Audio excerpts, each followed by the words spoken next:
Bonjour, bonsoir, papa, maman, balanigno, ça la voix du Kivu, la voix des sans-voix, toujours c'est du peuple, tout petit de Massombo, Tibisika Bozali, les autres ali dimanche, le 26 avril 2026. Alors, Toki, pour tout Sabino, Bassango, Zoukouli, Kanakati, Amboka, Nabiso, Bandeko, les autres ali, Toki, Bandi, Balamoko, Nakata, territoire de Fizi, Lobby, Mokula, samedi, le 25 avril 2026, vers 21h, Bot, Moko, Obe, Boato, Oyo, Ezalakana, Moteur, Bandeko, Bima, Nakati, Amboka, Yalusenda, Nakata, secteur de Tanganyika dans le groupement Balala Nord et Bandeko qu'on se dirigeait vers Ouvira. Alors en Dengue Boyebi Batebele pour le moment dans cet espace de la province du Sud qui est précisément dans le territoire de Fizi et Ouvira. Batoazo ko utiliser kaka mai ya lac Tanganyika pour na kolobaki ba voyager comme ma Fizi, comme ma Kalemi, ko kende Ouvira parce que balabala ezala kaliso souté balabala et beba ça fait au moins 5 ans ngo et donc balabala tant que Bandeko za la réhabilité mai pe envahissa balabala donc eza toujours catastrophe. Alors boîte wango siko ube boîte wango banda ko bimalusenda tango koma kisiko na kati ya mboko à quelques 24 km seulement na point de départ o sika babimaki na bakomaki na niveau o tobinga ka bulumba ezali ile ezali na kati ya lac Tanganyika précisément na kati ya cité ya mboko. Alors bakutana ki na boîte moko ya bato o badala mandoki soit ils bakoki kozala soit des FARDC ou des wazalendo parce que banani ba boîte ou bien ba bot ya nani ya force navale qui ça soit des wazalendo ou des FARDC et de yango ezoko sala patrouille ba place wana. Alors tant bakutana ki na bato wana ba piaki boti wana ba mbongo biloko oyo de valeur oyo bato zaki nango yango nyoso ba memaki yango population oyo ba sengi keno gouvernement et de banquette pour na ko dénicher banani oyo bazoko sala ba acte wana oyo zoko fingisa armée gouvernementale et les wazalendo qui se donnent jour et nuit pour défendre la patrie. Bandeko tobimi na kati ya bakambo oyo ya boti bandeko tutikali toujours na kati ya territoire de Fizi Uvira et Mwenga précisément dans le moyen plateau tokiimba la moko lobby le 25 avril 2026 bombardement moko esalama ki na côté ya village oyo ya Mienge et a Enge ba militaire biso FARDC babandai ko bombarder ba position ba rebelle FCM 23 butu mobimba à partir de 19h45 kokoma lelo pe tongo na vers 5h FARDC encore ba bombarder qui va position ya ba rebelle FCM 23 aux environs de Minembwe à Enge et à Minembwe babanda bombarder yango avec un drone type KT6. Alors selon nos informations ba dégâts nani ba bombardement na et sali ba dégâts ebelé côté ya ba rebelle FCM 23 il y a eu beaucoup de morts et beaucoup de blessés selon les témoins en provenance du haut et moyen plateau du territoire de Fizi, Uvira et Mwenga et la majorité de sont internés dans l'hôpital de Minembwe. Bandeko tobimi na kati ya province ya Sud Kivu tokiimba la moko na kati ya province ya Okatanga. Bandeko lobby le 25 avril 2026 les affrontements ont été signalés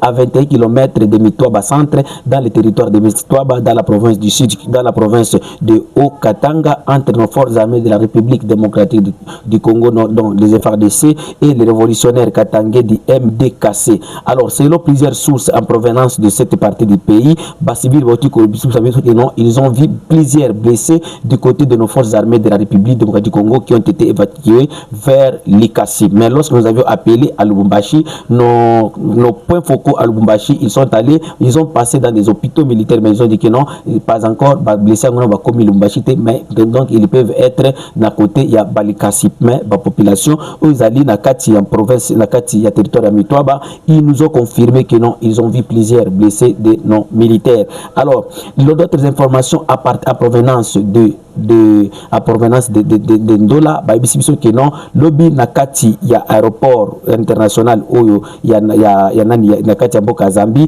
ils ont vu les patrons ou bien l'un des patrons de MDKC, dont ou bien l'un des partenaires de MDKC, monsieur Laurent Sokoko, un homme d'affaires qui vit en exil. Il était en possession d'un passeport diplomatique rouge zambien et aussi il était accompagné par un Coréen et 2 Cubains. Alors il y a une information qui bango zaki mukulu ya vendredi. Alors le vendredi bango babimika kabitumba bandi kuna nakati Katanga le samedi. Alors de l'autre côté kukamwe zali comment ces gens ils peuvent venir entrer en nakati ya mabeli ya République démocratique du Congo et puis babima. Alors bato oyo bamona ki bango batuni kino la voix dikivu tozo komitu na sikoyo sécurité oyo za nakati ya Congo. Pourquoi bato ya sécurité bazo kukanga bato parce que ça fait plusieurs fois nous vous avons toujours alerté depuis même avant nani ba rebelle oyo ezana katanga kuna eto bomona ebima ou ça la communiqué officiel to banda ko prévenir biso ko zabino kono vous devez surveiller monsieur Laurent Sokoko et ses partenaires bazo kokoti la na kati bazo kokota na ba frontière ya République démocratique du Congo kuna na katanga précisément banda kokoti la banda ko bisabino o bakoti na bakoti ba dilolo bakoti boye awa bauti komona bango kuna na mbukati ya mboka ya Zambie bazalaki ati et puis bazalaki na kati na passeport diplomatique na kati ya maboko na ye accompagné par deux Cubains et un Coréen. Bande kototikali toujours na kati ya province ya Grand Katanga mais tokeimba la moko na kati ya province ya Lualaba dans la kati ya capitale de la province précisément dans la ville de Kolozi, une ville touristique aux autorités de la République pour le moment parce que les mboka oyo bato ebele pour le moment bazoko visiter nani mboka ya Kolozi mais eloko moko bande ko bato bazoko alerter biso population oyo ezali ko vivre na kati ya quartier 5K Mushonoshi Chabola et Golf Ufundi bauti ko benga biso koluba la voix du Kivu le belela eloko oyo parce que toujours ko vivre na kati ya insécurité moko oyo eza inexplicable. Alors nandenge boyebi chaque fois to lobaka makambo oyo ya ba miliciens oyo baza soutenus par les autorités politiques dans la ville de Lubumbashi dont nous citons les JNAFEC et les JDPS oyo bazo ko persécuter population ko iba population ko paralyser sécurité ya mboka ko sala ki ba commerçants kanga ba boutique ba commerçant batekate dans plusieurs communes de la ville de la capitale de Couvre donc dans la commune de Kenya et d'autres endroits dans le centre-ville de Lubumbashi tout ça kabino que non c'est impossible mutu atabola siko na saka main ou bien téléphone na kati maboko suite à l'insécurité créée par les miliciens hébergés et soutenus par les politiciens makambo wana siko yo bandeko ekeipe na kati mboka Kolozi a Kolozi ba uti ko créer milicien moko baza ebele bazo ko benga bango biongozi. Alors, comme miliciens oh ya biongozi bandeko bazo ko persécuter population surtout na kati ya quartier auto bisibino que non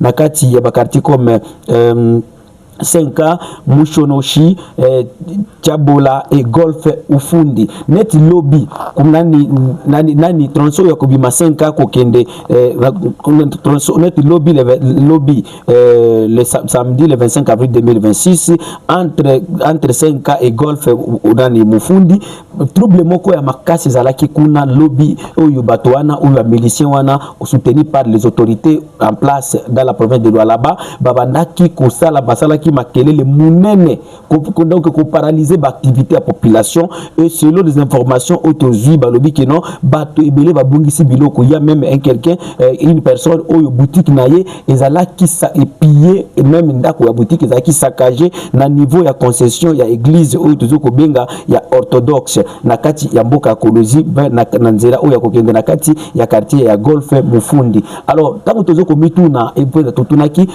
population pourquoi ça balobi que non nani na kati ya province ya Grand Katanga les politiciens ya kuna bazana habitude ya ko créer des milices. Alors ba milices wana nde ba protéger kabango comment ceux qui bazana besoin ba meeting bazolinga basala ba meeting ou ba mona que non basali plein ou bien il est le plus aimé il faut que azwa sikoyo apesa ba miliciens wana a mobiliser bango apesi bango masanga oyo nani ya oyo ba gene wana kuna benga kako kabondo biso batobina nango kanyanga bapesi bango oyo ne bapesi bango mena diamba tango bakomelango bakomi sikoyo neti bato oyo neti bizengi donc ceux qui wakutana na nzela babadi ko beta oyo ceux qui na meeting wana omika kakoluba nani non wana ba betio donc des systèmes oyo ba politiciens congolais basala kakuna na kati ya province ya Okatanga yango donc l'insécurité oyo tolobaka na kati ya province ya Grand Katanga na kati de grandes villes ezalaka créé par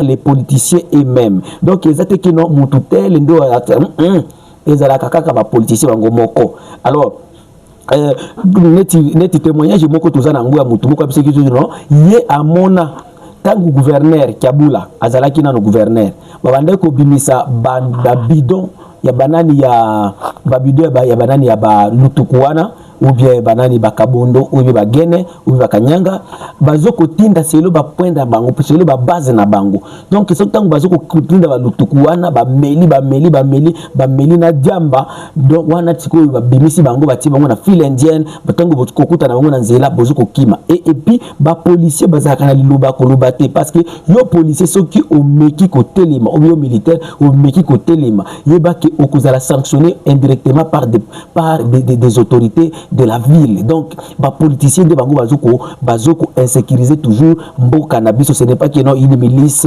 et outi from nowhere au banglais balobaka, c'est une milice bien organisée soutenue par les politiciens. Donc je peux confirmer ou je peux affirmer ou confirmer que non dans la ville de Kolozi bato oyo bazoko binga biongozi ou ba miliciens oyo bazoko tracasser population na ba mbeli na ba machette bazali bel et bien soutenu par les autorités de la ville ou bien les autorités de la province en place pour conserver leur pouvoir.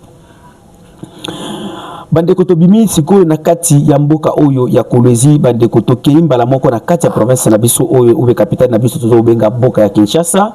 Le gouvernement congolais est outil ko saisir lobby à travers ministre de la communication et porte-parole du gouvernement. Nous pouvons dire que le gouvernement congolais a saisi la justice pour traquer les auteurs de publications jugées diffamatoires à la compte de la première ministre madame Judith Soumino et d'autres responsables publics selon le communiqué du ministre de Communication, monsieur Patrick Mouyaya. Alors, Patrick Mouyaya, ou le ministre de la Communication, a publié lettre en pour na makambo oyo kolanda mikolo oyo na kati ya réseaux sociaux makambo belezo kolobama sur une interview ou bien une sortie médiatique oyo madame la première ministre asalaki na kati ya TV5 Monde oyo alakisaki non azana maîtrise te ya ba dossier zo koleka na kati ya mboka surtout dossier oyo ba immigré oyo bazoko aux États-Unis koyana bango na kati ya Congo. Madame Soumino alakisaki insuffisance na ye. Alors le gouvernement congolais au lieu de bien expliquer la population balingi siko ba utiliser siko force ko ba non justice et saisir makambo wana. Alors beaucoup de Congolais ont critiqué acte wana pona nini ba Congolais ba lobi que non ezali acte ya injustice parce que les communicateurs de l'Union sacrée ou des partis au pouvoir bazoko finga batu en plein air na kati ya Kinshasa mais jamais bazalaka traqué. Il y a même un communicateur, je peux citer son nom, tout le monde sur ma vidéo, malgré que nous sommes à 2000 km, Delphin Kassongo. C'est quelqu'un qui insulte même les pères de l'église catholique devant les médias. Et sans toutefois être inquiété. Mais parce que c'est lui qui dit que non, il soutient la vision du chef de l'État. Mais soutenir la vision du chef de l'État ne signifie pas que vous pouvez insulter les gens, vous pouvez attribuer des nationalités aux gens. J'avais suivi une vidéo, il faisait même la contradiction à la justice militaire congolaise. Oh, est confirmant ancien président comme un Congolais, l'enfant de Papa Nemama Sifa Mahanya et de Laurent Désiré Kabila, mais lui, il le qualifiait dans sa manière.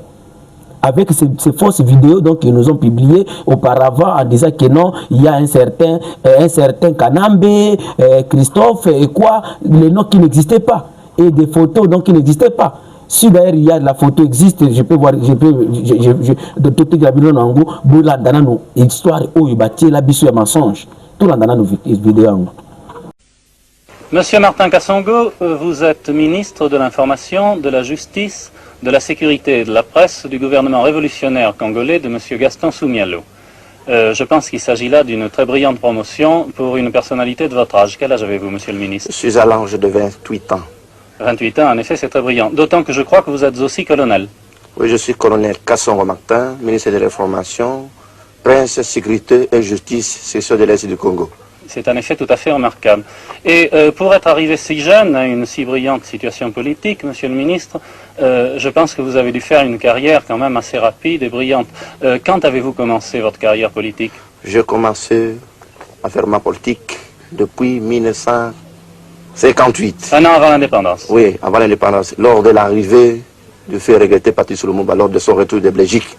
Monsieur le ministre, vous avez un quadruple portefeuille, ce qui est assez rare. Comment organisez-vous l'activité des différentes sections de votre ministère? Voilà, il s'agit ici. Je m'occupe en tant que ministre de l'Information, Presse, Sécurité et Justice. Oui, oui, c'est... Voilà, j'ai composé mon cabinet ici. Dans chaque ministère, à l'information, j'ai un chef de cabinet. Bon, tu comment la vidéo? eza vidéo oyo bato ebele bakosaka bato dans des médias bazwa quand même batan ya kofinga bato. L'ancien chef de l'État dans ce pays afinga makake Kasongo wana oyo azalaki ministre na kati ya Congo Bolandi ke no yende papa na ye aza Rwandais Christophe. Bato bazoko bafinga ka ba père église catholique bazoko finga père même et pas maman na ye. Et mais basala que le côté. Alors qu'est-ce que je peux dire à son excellence monsieur le ministre? La charité bien ordonnée ça commence par soi-même. Pour que république ezonga na kati ya dignité nango. Bino d'abord vous bandana no kokanga bato oyo bazoko finga bato dans les réseaux sociaux. Oyo bazoko s'autoproclamer avec des fausses que non o ngana communicateur privé chef de l'État. Mais ce qui tout nié pesa biso mukanda oyo chef de l'État a nommé comme son porte-parole comme son communicateur privé exacté. Pourquoi kubokoki kolanda bango na noté?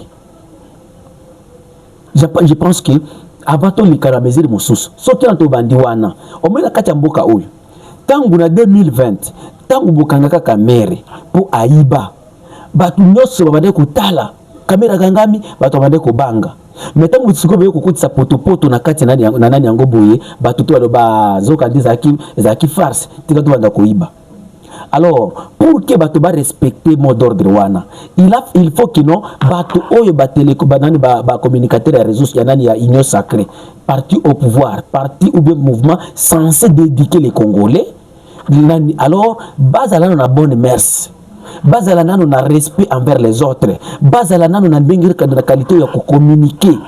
Azoko communiquer pour na convaincre les Congolais, pour na collecter les Congolais. Misala oyo gouvernement ou bien le chef de l'État, son excellence monsieur Félix Tshisekedi azoko sala mais yazo ya kofinga batu contribuer à la nationalité. J'ai suivi même dans les réseaux sociaux parce que déjà que dans ce pays nous avons un service oyo CNS, service de cybercriminalité wana les autres ont publié ma benini makambo wana kukanga bango. Il y a un certain ce maître Mukena ici, ce maître Mukena, il s'est permis même d'injurier M. Chabani Nonda et de lui attribuer la nationalité burundaise, quelqu'un qui avait fait qui avait sacrifié sa jeunesse pour la République. Vous voyez, makambo ya sport Askei Bandambalamo non dans un étranger et j'ai suivi ça et je vis. C'est parce que seulement, je peux le dire ouvertement, c'est parce que non, il vient de l'espace, soit il fort. Et c'est pourquoi le messieurs l'a traité, mais c'est monsieur Moukenaï, maître Moukenaï, dans les réseaux sociaux, il a qualifié Nonda comme un étranger. Nonda Mouto Yabani qui est un Congolais. Il s'est donné mon nom d'abord que Binisambonga na ya poche, azoko fouté la bajouer na kati mboka o nana ayibi angote. Kabulu mona kabulule en vie. Akuko bisabiso parce que bango ando ko publier yango. À cette époque, j'étais toujours à Baraka. À l'époque de RCD, toujours kolanda yango parce que devant ko la télévision, devant ko landa ba radio. Mais poste pour na ba jeu politique ou bien ba makambo ba mesana ya kopesa na ba nationalité, mais son excellence monsieur le ministre, avec tout le respect que je vous donne, commencez d'abord à traquer les communicateurs de l'union sacrée. Bango de bazoko perturber situation mboka oyo. Bango de bazoko pesa bato ba nationalité. Bango bazoko finga bato même na ba mana bango. Bango ba benga ka bango même muto ya leki na âge na kombo na ye avec toute l'impolitesse. C'est que na base que ba comportement na biso ba congolais ba papa na biso la kisa bisote ya gowanate mais okumona muto azo ko finga mama atel non ce n'est pas bien.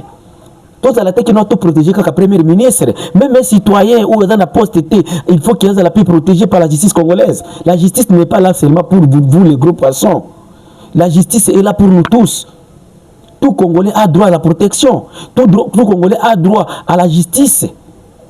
Que cette justice est au profit de tous les Congolais, est au profit de la première ministre Kakate. Bande Konangai, na bazuke, ministre Nabiso, Mouya ya Patrick, akoki kolanda biso, azo kolanda biso, asunga biso, atala na ndenge nini, bakoki d'abord. Les vidéos sont là. Je vous donne même des noms, monsieur Delphin Kasongo, ceux qui s'appellent Kasongo. Afinga nani, avec Oyo nani à Lubumbashi, Oyo nani, Fulgence Moteba. Il faut vraiment. Peut-être ce sont des comportements biso awa, c'est difficile. Na espace na biso awa neti yaga qui va awa okuta muto azoko finga bongo, azoko finga mukolo et puis devant la télé et puis gouvernement bota la kakango. Je n'ai jamais vu Mouteba, mais et ça la kabiso mabe. Parce que nani wazo finga papa na nani ndeko nani papa mukolo bongo, le ba ko finga même papa na yo abota yo. Na ndeti lelo ba uti ko finga premier ministre. Et ça li mabe. Na ndenge premier ministre ça la mabe, ndep ezoko sala baba peuple o yase bango pezo sala bango mabe. Alors j'appelle le gouvernement et je soutiens banani lettre oyo ou bien communiqué oyo ministre de la communication abimisi vraiment ils a bientôt côté sango na tout appliquer ango et puis tout bandana na batu oyo bazoko finga batu na kati mboka ya Kinshasa na bazi ke bandeko to soutenu wana lelo ils a vu la voix de qui va de sans voix toujours au service du peuple. Donc on a encore lobby lendi na kati ya mission oyo ekoya lobby tokupoto solula makambo ebele pona kokende kosili s'appelle lelo na kati ya mboka ya Uvira toujours na kati ya quartier Kalundu moto moko azalaki abati lelo babomaki vers 19h betaki masasi pana ye lobby pe 20h na kati ya mboka Sebele dans le territoire de Fizi mama moko pe babomaki na masasi batoto bazo bomana wana bayebani te na ndenge na Sebele nazo sabino toujours que non dans cette partie où nous vivons ou andaka kosembela pona biso parce que moto azo kokufa nyama ube mutazo kokufa sans enquête sans nini donc okokiko yakaka ba pourquoi ndenge koti lelo boye bokoyoka kaka air moko babeti mutu masasi moto akufi. Merci mingi kobosa na te kobenga biso na biso za wana pili 143 85 88 0 330 mususu zali 082 40 42 600. Merci.